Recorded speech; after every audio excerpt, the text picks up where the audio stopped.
All right, ladies and gentlemen, we're going to do part 2 of George Washington's administration. And as we talked in part 1, Alexander Hamilton came up with his financial plan. And part of his financial plan was to tax whiskey, a luxury item.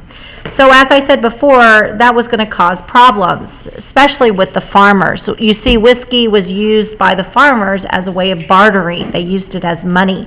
Farmers, as I mentioned before, are pretty much always poor and thus don't have a lot of money, or if they have money, the money is inflated.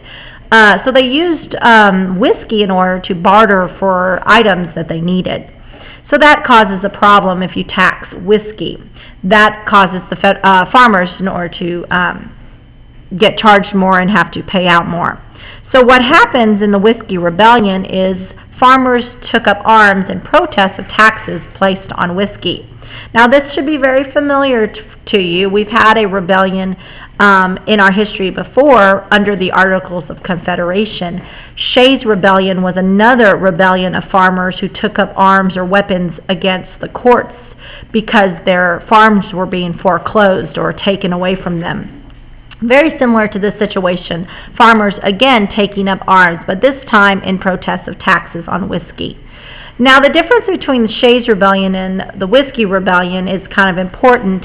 Shays' Rebellion was under the Articles of Confederation, and we know that the Articles of Confederation, the federal government was weak, and so the state government literally had to put down the armed rebellion. Well, not this time. Under the Whiskey Rebellion, once the farmers take up arms, George Washington leads the federal troops to forcibly put down the rebellion. The federal government under the Articles of Confederation is strong. So the Whiskey Rebellion, put down by Washington himself, is an example of the federal government being strong and thus the Constitution being strong. The rebellion itself was considered sedition. Sedition is one of our vocabulary words for this unit. Sedition means saying or doing anything to bring down the government. Farmers, of course, you know, taking up arms against the government is seditious or is committing sedition. In our country, if you have qualms about the government or you are upset about the government, you are supposed to take it to your senator or your representative. You are not supposed to literally grab your weapons and start charging against the federal government. Not a great idea. The significance, as I said before, of the Whiskey Rebellion is now that the federal government had the power and the will to enforce its laws. Under the Constitution, the federal government is strong. All right, so the next thing we're going to talk about under George Washington's administration has to do with foreign affairs or foreign policy. Every president of the United States will have to deal with foreign affairs or other countries, either with trade or maybe wanting to attack us. George Washington was no exception. After the American Revolution, we had, because we had won, we had inspired other revolutions.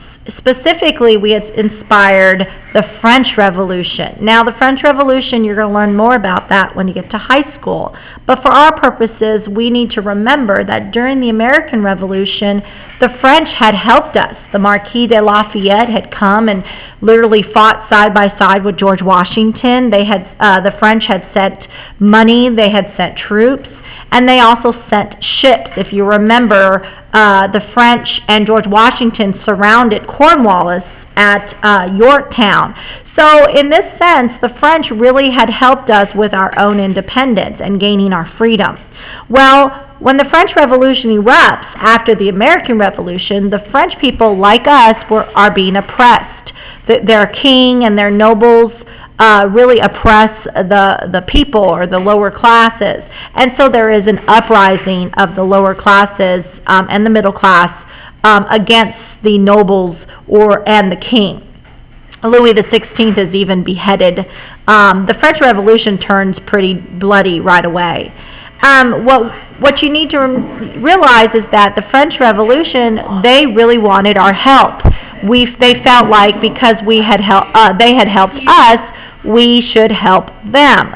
The problem is George Washington has this really pretty much a baby country. We don't have an army. and we are suffering from extreme debt. So George Washington's foreign policy becomes to remain neutral, or neutral is another vocabulary word meaning no side taken. So his foreign policy is known as the Neutrality Proclamation. And what that means is that even though some people believe, as the Jefferson will believe, that we should help the French because the French helped us, the problem Washington faces is that we really can't help because we are babies. So he issues what we call the Neutrality Proclamation, and this is our first foreign policy of our new nation. We will remain neutral. We will not take a side. But George Washington's no fool. He does encourage Congress to establish a Navy. If we're going to play with the big boys, we're going to have a Navy in order to protect us from other countries. Britain's involvement in the Revolution also caused problems for the United States. Great Britain does get involved in the French Revolution, and we want to continue to trade with Great Britain. Even though we fought against them in the American Revolution, we do reestablish trading with Great Britain, and they're vital to our survival. So because Great Britain is involved, we want to stay out of it because we don't want to lose their trade. What starts to happen is that because we're going to remain neutral, meaning that we're going to really trade with whoever we want to and we're not going to get involved in the French and Indian War, what happens is our ships on the high seas gets pretty much attacked by British ships. And they will jump on the American ships, usually merchant ships, and they will steal our sailors, or what we call impress our sailors. And so they destroy some of our ships and then impress some of our sailors, and really, kind of pushing us around. So George Washington sends John Jay, who is the first Chief Justice of the Supreme Court, he sends John Jay to negotiate a treaty with Great Britain to pretty much tell them that we are neutral, we're not getting involved, but stop stealing our ships and stop impressing our sailors. Jay does secure that treaty, and it does secure the U.S. neutrality. George Washington does serve 2 terms as President of the United States. He sets what we call a precedent. I mentioned that before. This is a man that really could have served for life, even though the Constitution doesn't say that, but he would have been elected again and again and again. The people just truly loved him. But by his second term, he's tired and he's old, and he's really felt like he has served his country well. He serves as the Continental Commander, he serves at the Constitutional Convention, and he serves as the country's first president twice. But George Washington is tired. He wants to go home to Martha and to his farm. And so he says goodbye after a second term. But before he goes, he pretty much gives us, it's not really a speech, it's written. It's called the Washington's Farewell Address. And because he did it, every president afterwards has done one too. It doesn't say in the Constitution that they have to do one, but again, George Washington sets the example, and thus we have his farewell address. And he gives, in his address, he pretty much warns the Americans of a few things. The first thing that he warns Americans about is staying out of European affairs. He says, "'Tis our true policy to steer clear of permanent alliances with any portion of the foreign world." So in other words, do not have alliances with foreign countries, and they will only drag you into war. Man, we didn't listen to him, because if you think about World War I and World War II, that's exactly what happens. We get tangled up in alliances and we get dragged into war. So that portion right there, George Washington warns us, but we do not heed his warning. His second major warning that comes from the farewell address is cautioning Americans not to quarrel with each other over politics.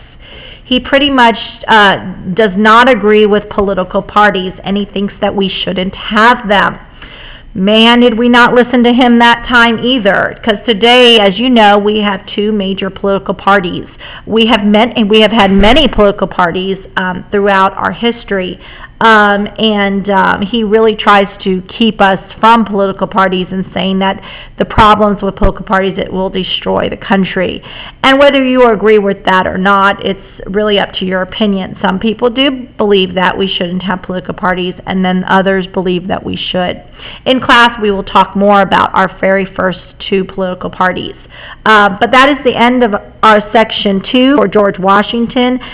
Be sure to go ahead and click on the flipped video Washington questions. There are 4 of them. It is a Google form. You are to fill it all out online and then submit it. I will look for them on Friday. I know your calendar says that this is due on Thursday, but Ms. Keene and I have moved it to Friday. So this flip video is due on Friday. Thank you very much.